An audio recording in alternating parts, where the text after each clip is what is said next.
Hey guys, what's up? Welcome back here to today's edition of Intuitive Angling, and really appreciate you guys checking out today's video and spending some time with me.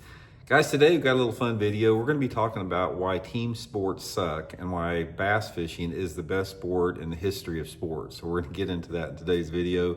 Definitely curious to get your guys' feedback on this one at all. I've been wanting to do this video ever since football season started here a couple weeks ago, so we're going to dig into that in today's episode. I'm also, guys, two quick things. We're getting ready to start doing a lot of jerkbait videos on the channel here, and I'm sort of trying to get everybody prepped for it. One thing I want to share with you guys is one of my favorite jerkbaits to use is a silent jerkbait, guys. This is a Megabass Silent 110, and when you have a situation where you have heavy fishing pressure, a lot of times the silent model where you have the balancers that are fixed in position here, they don't go back and forth. The silent model will get you more bites on tough fishing days or heavy fishing pressure days. So I'll put the Megabass Silent 110 link in my Tackle Warehouse link in the description of this video if you guys would like to pick one up there. I think it'll help you out. And also, guys, if you're wanting to book an on-the-water jerkbait lesson with me this fall, just shoot me a private message on my Facebook page, Randy Blaukat Professional Angler, and I'll get you the details for that. I really appreciate that. Okay, guys, gonna ruffle some feathers again on this one. I ruffled some feathers yesterday when I did the little video talking about how much I thought, or that I can't stand country music. I hate country music. I was talking about the video that when you go into Bass Pro Shop, that's all they do is play country music, and I just cannot stand it. So there was a lot of people that were sensitive about my opposition and distaste for country music. The thing about that is, like, when I was a kid back in the 70s, like the early 70s, my mom and dad used to play Hee Haw. There was a show called Hee Haw, which is a country western show every Sunday night or something. And I hated it. Even as a kid, I couldn't stand Hee Haw. So it's something that stayed with me my entire life. Okay, so anyway, let's talk about why team sports suck and why bass fishing is awesome. I had a chance, it's like, this is something that's been going on a long year, but it really hit me hard again over the past year because our son Owen, he plays high school football here in Springfield, Missouri. And one of the things I've noticed about it that has always been sort of a trademark of team sports is how you got some players on a team sport that simply are on the bench all the time, and they just watch other players play all the time. Now, you can have somebody that loves the sport. I don't care if it's baseball, football, whatever. They love it more than anybody. They're there before anybody. They're practicing harder. They're practicing at home. They arrive 20 minutes early to practice before anyone else, and they're ate up with it. But they're not that great. They may be good players, but they're not great players, and they wind up sitting on the bench. And there's nothing sadder, guys, in school sports where you see some kid that loves to play and he's on the bench all the time. There's nothing that pisses me off more than to watch some kid that loves the sport he's in but doesn't get to play. He's on the bench while other kids play the whole game. And I got noticing this about school sports, like football, baseball. You got some kids that play the entire game. Every game they play the whole game. And you got other kids that they may get put in for 1 minute per game, even though they work just as hard and they love it more than anyone else. How do you expect those kids to be motivated and be all rah about go team when they're on the dang bench? And this really hit me when I saw that here recently, because it was the same when I was a kid. Because let me go back a little bit here. I was a baseball fanatic growing up. It's like I could tell you every major league player in the 1970s that there was. I could even emulate their batting stance. Every single player, I'd get out in my yard, and like the Cincinnati Reds were my favorite team, and I knew the batting stances of every single player on there down to a T, and I would hit rocks in the field pretending I was these players with their batting stance. I was ate up with it. I played Little League, I played Babe Ruth, all this type of stuff, and I was a good baseball player, but I wasn't a great baseball player. And I wound up, for the majority of my baseball career in Little League and Babe Ruth, sitting on the bench, even though there was nobody that loved it more. There's nobody that wanted to be out there in the field more than I did. It's like I was ate up with it, and I wound up sitting on the bench a lot.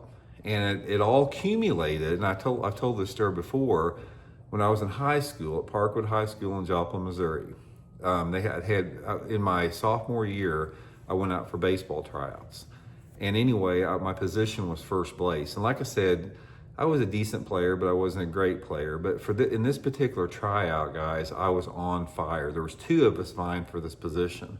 And in the fielding tryouts there, me and this other first baseman, we did about the same in the fielding. We were about the same speed. We fielded about our fielding was very similar. But when we got to the batting part of the tryouts, it was one of those days, guys, I was just on fire. I couldn't do anything wrong. I was hitting line drives, it's home runs, just freaking lacing that ball. And the guy that I was trying out against, he was struggling. He was hitting pop flies and grounded out and all that type of stuff. And I was just convinced that I, was going to make the team, because you had to try out for the team. It's not like team now where you just decide you want to play and you get to play. This was a tryout. So anyway, they posted the roster the next day, and this other kid got it, the position. And I found out later that his parents were friends of the parents of the coach and whatever. And I just said, son of a bitch. And I was done at that point. So at that point, I started getting into individual sports like tennis and golf and bowling, where nobody could put me on the bench. Nobody could tell me what to do at all. And that's what led me to bass fishing, guys. And that's what I want to talk about, is how bass fishing is the greatest sport in the world, simply because it's all about you. It's like you don't have anyone out there that's going to determine your future. You don't have people out there that are going to put you on the bench. If you work your butt off and you love the sport more than anything, you get to compete, especially in tournaments. It's like nobody is going to tell you that you have to sit out. Okay, you're gonna come in the game for 1 minute and then you're gonna go back out. You are in control of your destiny completely.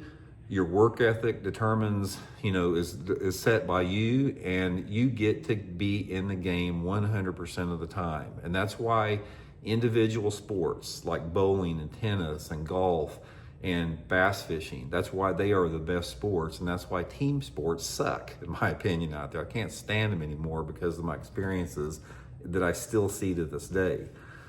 Bass fishing, guys, one of the things about it is like,